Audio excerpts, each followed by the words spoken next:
Hi, I'm Nora, the Education Manager for the Delaware Center for Horticulture. Today I'd like to talk to you about harvesting basil.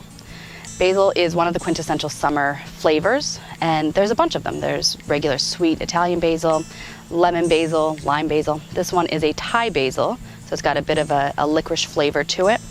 It's great in Southeastern Asian curries and soups. The key to harvesting basil is to not actually pull the leaves off. You want to cut the stem, and that's going to prolong the life of your plant and make it bushier and actually make it have more for you to harvest. So the way we do this starts with a little botany lesson. The area where the leaves come out is called the node, and we're going to cut right above a node. So clip it there. I've got this lovely piece that I can go cook with.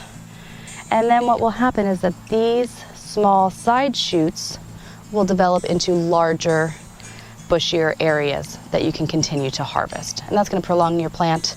It's going to give you lots and lots of basil to harvest.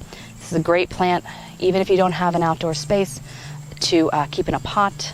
It grows really well. It's nice and easy for beginners. If you have any questions, please let us know in the comments, and thanks for watching.